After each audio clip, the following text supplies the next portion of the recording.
Hey guys, Macca here from becomingbest.com, and this is my weekly update where I track how I'm going towards becoming one of the best Super Smash Bros. Melee players in the world. So we had a pretty good week. We had 2 tournaments this week that counted towards our ELO and our ranking scores. So I'll go through those tournaments, how they affected ELO, and then we'll look at our training for the week as well, and then look forward to the week in the future. But the biggest update is this awesome hat that I got for Father's Day.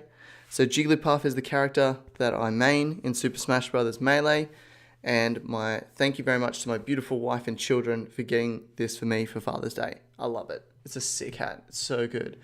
All right, so let's jump in and look at the ELO changes that we've had. So if we scroll down, we're looking for Macca. Here he is. Let's zoom in there. I'm trying to zoom. Come on, zoom.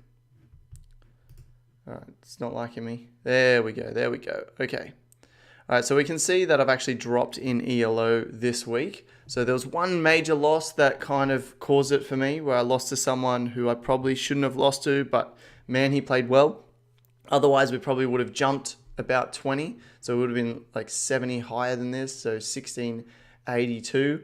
So we would have been like up around here in the 60s. But alas, that didn't happen. We lost, and Blasco played amazingly. So we dropped 4 places down to 79th, and our ELO dropped 51. So we'll look at that more closely in a sec, but first let's go ahead and have a look at the Queensland rankings, because my goal at the moment is to be top 20 in Queensland, and you can see Blasco here, who beat me, he has jumped up 8 spots, jumped into number 19, which has pushed me to 21st. So I'm just outside that goal of top 20 by 1. Booins is ahead of me by just 1 point. So we're still aiming for that top 20 spot in Queensland. That is still our goal. So we had 2 tournaments. We had one on the 31st of the 8th, which I went through in the last video, but we'll quickly go through it. Winners round 1 versus Jester, won that. Then played Smoke Pup, who's the best in Queensland. Lost to him, obviously. Then played Tofu, won that, and then lost to Oro, who is on the PR. I think he's 6th or 7th on the PR. And so lost to him, and then that was the event. So in terms of how that affected my ELO score, I'm not completely sure. We can go ahead and have a look at that tournament now. I'll just zoom out a bit here. All right, where are we? Here we are. So we can see beat Jester, plus 11, lost to Smoke Up, only lose 1. So we're plus 10, plus 16, beating Tofu, and then minus 16, losing to Oro. So that basically just left us where we were. We gained 16 ELO, we lost, we gained 17 ELO and lost 17 at that tournament. So nothing really happened. Then down smash, we played Dozium, round 1, we got 1 point for that. We then beat Blasco 2-0. So I was happy with that, feeling confident. Lost to Thriles, so at the moment here, minus 42, plus 46, so we're plus 4.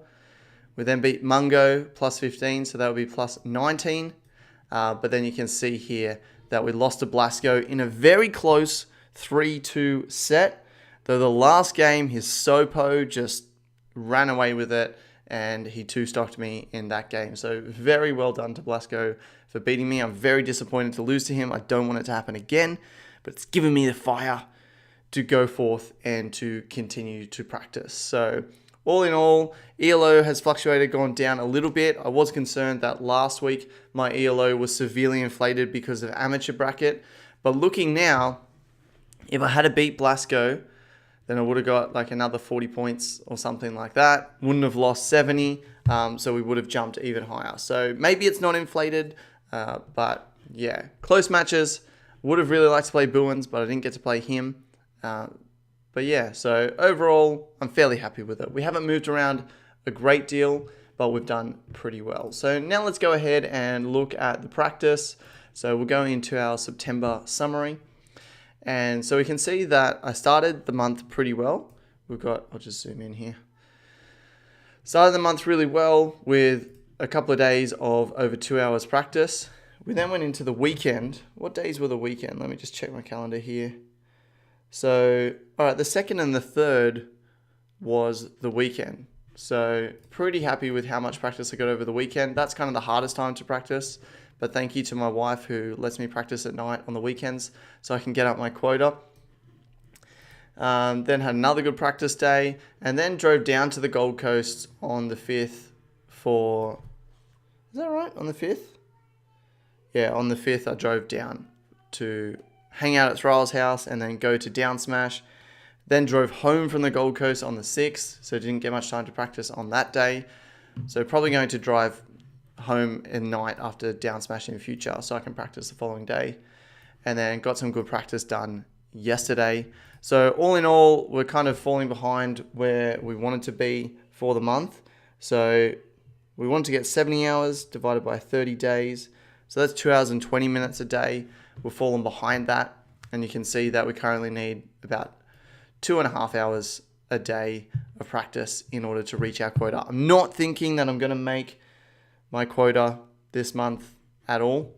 I don't think it's going to happen, but you know, what are you going to do? I'll try my best. I'm continuing to practice, continue to do that purposeful practice where I'm trying to improve myself.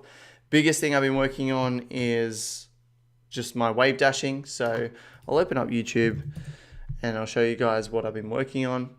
It's probably not that interesting to watch, but it's good to, I guess, just show a bit anyway. So we'll go to my channel and we'll find some crouching wave dash practice here.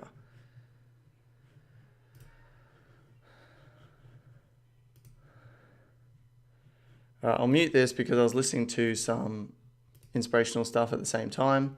But as you can see, I'm trying to practice these wave dashes. Someone's distracting me.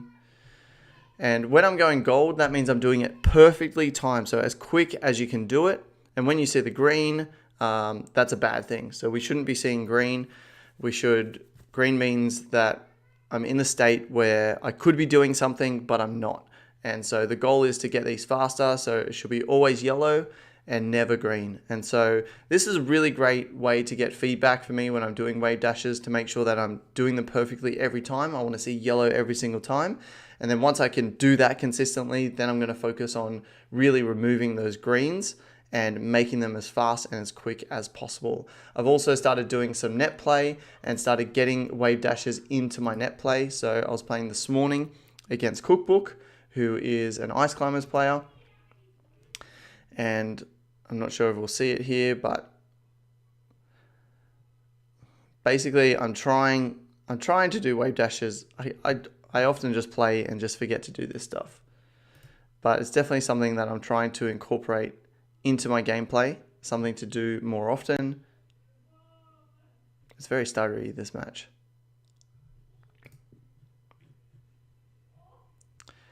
But yeah, it's really easy to do it in practice. It's a lot harder to do it as soon as you get into a game and you got 1,000 different things to think about in trying to win and trying to be better and stuff like that. So it's really hard to focus on it. So I'm going to need a lot of net play, a lot of gameplay in order to get it where I can wave dash successfully and that it's actually useful to me, you know, like where I'm actually doing it and I'm getting a good payoff for it. So there's a big gap between doing it in practice and then actually being able to do it and focus on it in gameplay, because I have to basically stop everything I'm doing at the moment to try and do it. But once you get that down and once you can do it without really having to think about it crazy amounts, then I can start to work on the applications of that. But in terms of net play and things like that, I've been doing a lot better. A few people that I played Cookbook, last time I played him, he beat me most games, I'm pretty sure. I went even with him today. And then I was playing Jack Yeet, who has beaten me the last times we played. And I went even with him, or I was up on him. Microsoft J, who destroyed me about a month ago. I took a few games off him, and the games that he did win, most of them were pretty close. So we're getting better in terms of the people that were net playing, in terms of tournaments. We dropped down ELO, but that's okay. So overall, I feel like we've had a pretty good week this week, nothing stellar. In the coming week, I am just practicing leading up to OHN, which is an interstate tournament. I'm going down to Sydney, so I'll be leaving for Sydney on Friday next week, so in 1 week time. So I'm not going to go to a Thursday night tournament get home at 1 a.m. and then fly out to Sydney on Friday. So there'll be no tournaments this week. It'll just be practicing this week. So I won't have any ELO progress updates apart from, just how everyone else has moved, and I'll move around on the ELO based on other people competing and stuff like that. So we won't have any big updates next week, but we are trying to practice leading up to that tournament so we can do as well as possible in that interstate tournament. And I'm not sure if you guys remember, I lost my thing, but I do have like a tech list. We can see it on here. Major tech that we want to get done before OHN. So if I just pause this and zoom in, you can see that there. So shield drops, I've got them down. Short hops are getting better. They're almost there. They still need a bit more. Crouching wave dashes is what I'm just starting to bring into play. So this week we'll all be focusing about that. And wave dash out of shield, which is below the video player down there. I didn't really get around to that, which is unfortunate. I would have liked to be better at wave dash out of shield by the time OHN came around, but unfortunately I didn't reach that. So we've been focusing on this major tech. It is getting better. Crouching wave dashes will be the focus for this week. So overall, that's my progress update. I am getting better. I am moving towards becoming a better melee player. I'm clawing my way into that top 20 in Queensland. I'm so close at the moment. A few more weeks of practice and I think that I'll be there. We're moving. Everything's moving in the right direction. Practice is going good. I'm noticing myself getting better against people I net play against. That loss to Blasco was a hard hit to take. I would have loved to beat that. But hey, that's the way the cookie crumbles. And, I've had a good week. I'm really happy with it. So that's it from me today, guys. I will leave you with an awesome quote from a book. I can't remember what book it was. I think it was called Focus. But the line is this: who gives a fuck about being competent? So don't just go out there and try and be competent in what you do. Go out there and try and be the best.